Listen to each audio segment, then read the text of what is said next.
PoK में मंदिर पर पाकिस्तानी सेना का हमला, गुस्से से पागल भारत। अचानक चीन तो बर्बाद हो गया, अरब देशों से मिला चीन को सबसे बड़ा झटका। दोस्तों, पाकिस्तानी सेना ने पीओके में वह हरकत कर दी है जिसका भुगतान पूरे पाकिस्तान को करना पड़ेगा। आपको बता दें कि पाकिस्तान में लगातार मंदिरों पर हमले किए जा रहे हैं, लेकिन इस बार तो पाकिस्तान की सेना ने पीओके में स्थित पौराणिक हिंदू धर्म स्थल शारदा पीठ की जमीन पर कब्जा कर लिया। पाकिस्तान की सेना और इलाके में मौजूद कट्टरपंथियों की भीड़ ने मंदिर को जबरदस्त नुकसान पहुंचाया है। मंदिर के पास 2 दीवारों को गिरा दिया गया। ऐसे में अपने ही देश को बर्बाद कर चुकी पाकिस्तानी सेना शारदा पीठ की जमीन पर कॉफी हाउस बनाना चाहती है। आप जानकर हैरान हो जाएंगे कि पीओके में जिस मंदिर को पाकिस्तानी सेना ने तोड़ा है उसे यूनेस्को ने वर्ल्ड हेरिटेज साइट घोषित किया है। आपको बता दें कि कुछ समय पहले गृह मंत्री अमित शाह ने जम्मू कश्मीर में शारदा देवी मंदिर के उद्घाटन के दौरान कहा था कि पीओके में स्थित शारदा पीठ में कॉरिडोर बनाने का प्रयास किया जाएगा और हमेशा से कहा जाता है कि पीओके को हासिल करने के लिए भारत पूरी जी जान लगा देगा। लेकिन पाकिस्तानी सेना की मक्कारी देखी कि वो मंदिर की जगह वहां पर कॉफी हाउस बनाना चाहती है।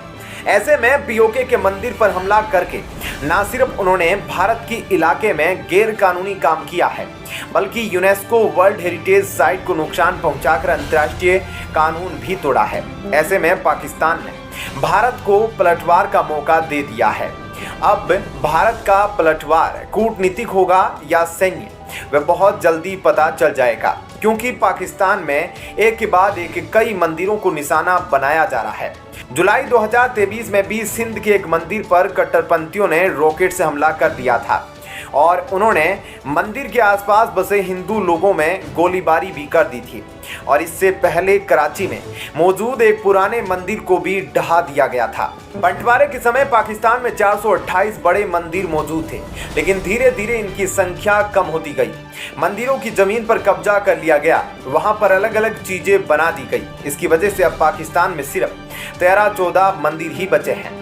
वहीं दूसरी तरफ चीन और इजराइल यूएन में एक दूसरे से भिड़ गए। आपको बता दें कि इन दोनों अरब देशों के लीडर चीन पहुंचे हुए थे और चीन जहां एक तरफ अरब देशों के साथ अच्छे रिश्ते रखना चाह रहा है, तो वहीं दूसरी तरफ अरब देश अपने कदम फूंक फूंक पर रख रहे हैं, क्योंकि वे जानते हैं कि जो भी देश चीन पर डिपेंड हो जाता है वह बिल्कुल बर्बाद हो जाता है। इसलिए यह किसी भी तरह से चीन पर डिपेंड नहीं होना चाहते। जैसा उनके लिए फायदेमंद हो वह वही करना चाहते हैं। इसलिए इस वक्त अरब देश अपने हिसाब से चलते हुए नजर आ रहे हैं, जिस वजह से चीन यहां अपनी चला नहीं पा रहा है। ऐसे में सऊदी और यूएई के रहते चीन की लीडरशिप यहां नहीं चल पाएगी।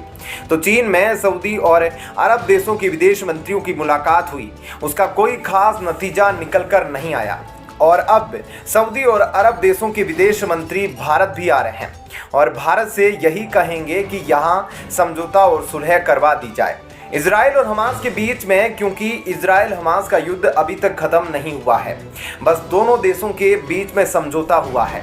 हाल ही में जब इजराइल हमास युद्ध को लेकर यूएन में बातचीत हुई तो इजराइल इस बात का गुस्सा निकालने लगा कि यूएन में इस युद्ध को लेकर जो बयान दिया गया उसमें इजराइल की महिलाओं और बच्चों को लेकर हमदर्दी नहीं जताई गई और इसी बात को लेकर इजराइल ने यूएन में नाराजगी जताई। लेकिन इजराइल की बात को काटते हुए भी चीन बीच में बोल पड़ा और दोनों देशों के बीच में झड़प हो गई। यूनेस्को चुनाव में भारत से जीता पाकिस्तान, अंतरिक्ष में भिड़ गए भारत और चीन। दोस्तों, पाकिस्तान ने भारत को तगड़ा झटका दिया है, भारत ने जिसकी उम्मीद नहीं की थी। यूनेस्को की मदद से पाकिस्तान ने अपना अच्छा वक्त ला दिया है। जी हां, यूनेस्को के उपाध्यक्ष पद के लिए पाकिस्तान ने भारत को मात दे दी है।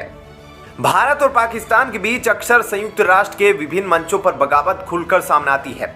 अक्सर भारत अपनी शानदार कूटनीति की वजह से पाकिस्तान को मात दे देता है, लेकिन पाकिस्तान ने यूनेस्को के उपाध्यक्ष पद के लिए चुनाव में भारत को भारी वोटों से मात दी।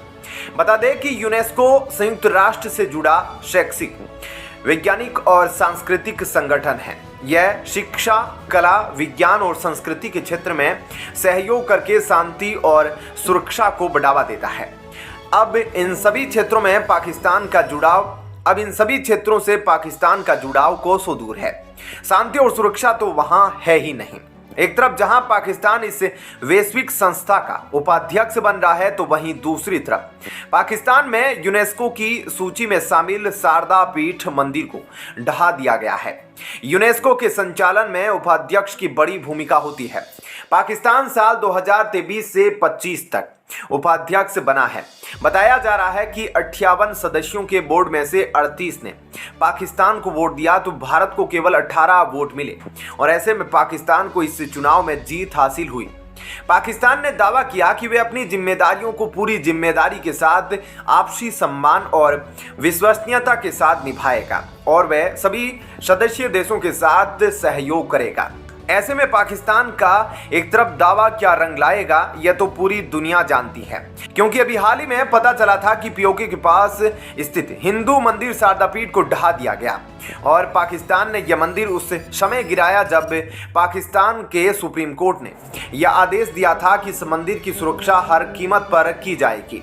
सिर्फ इतना ही नहीं, पाकिस्तान ने इससे पहले भी कई मंदिर तोड़े हैं। अब ऐसे में आज देखना होगा कि यूनेस्को इसे लेकर क्या कहता है। तो वहीं दूसरी तरफ भारत और चीन अंतरिक्ष में युद्ध लड़ने की रणनीति पर काम कर रहे हैं। यहां भारत चीन को टक्कर देने की कोई कसर नहीं छोड़ रहा। स्पेस के क्षेत्र में चीन काफी कुछ कर चुका है और भविष्य की चुनौतियों को देखते हुए यह कहना गलत नहीं होगा कि अगला युद्ध क्षेत्र स्पेस है। और बड़ा खतरा यह भी है कि चीन ने नियर स्पेस कमांड का गठन किया है। नियर स्पेस कमांड एक नई यूनिट है जिसके पास हाइपरसोनिक हथियार है और यह चीन की 5वीं ताकत के रूप में काम करेगी, लेकिन अभी यह डेवलपिंग फेज में है। ऐसे में भारतीय वायुसेना की सोच है कि स्पेस में चीन की बराबरी की जाए और इसके लिए भारत ने एक रोड मैप भी तैयार कर लिया है। अगर सब कुछ प्लान के मुताबिक रहा तो अपनी नई भूमिका के लिए वायुसेना एक नए नाम के साथ सामने आएगी। हालांकि यह भी बताया जा रहा है कि डिपार्टमेंट ऑफ स्पेस एजेंसी की मदद से भारतीय वायुसेना अंतरिक्ष की तमाम जरूरतों को देखते हुए अपने कर्मचारियों को स्पेशल ट्रेनिंग देगी। हैदराबाद में स्पेस वॉर ट्रेनिंग कमांड स्थापित की जा रही है। इसी संस्थान के जरिए स्पेस कमांड की ट्रेनिंग के लिए एक अलग कॉलेज भी तैयार किया जाएगा, जहां अंतर्राष्ट्रीय अंतरिक्ष कानून में प्रोफेशनल कोर्स तैयार किए जाएंगे। अंतरिक्ष कोर्स बनाने के लिए भारतीय वायुसेना ने स्पेस सैटेलाइट की एक बड़ी फ्लीट तैयार करने का फैसला किया था। अगर सब कुछ सही रहा तो इस योजना के तहत 21 सैटेलाइट भारतीय वायुसेना के लिए छोड़ी जाएगी, जिनका इस्तेमाल communication, weather prediction, real time surveillance, navigation जैसी गतिविधियों के लिए किया जाएगा। इस लॉन्च में इसरो और डीआरडीओ की मुख्य भूमिका होगी। एयरफोर्स ने डीआरडीओ से ऐसे एयरक्राफ्ट्स पर भी काम करने का आग्रह किया है जो स्पेस में समान रूप से उड़ान भर सके। इस प्रोजेक्ट को बड़ा बनाने के लिए एरोस्पेस से जुड़ी निजी कंपनियों को भी इसमें शामिल करने का प्रस्ताव है। ऐसे में भविष्य को देखते हुए यह प्रोजेक्ट काफी ज्यादा महत्वपूर्ण होने वाला है। क्या कहना है आपका इस पर जरूर बताइएगा। वीडियो को लाइक शेयर जरूर कीजिएगा।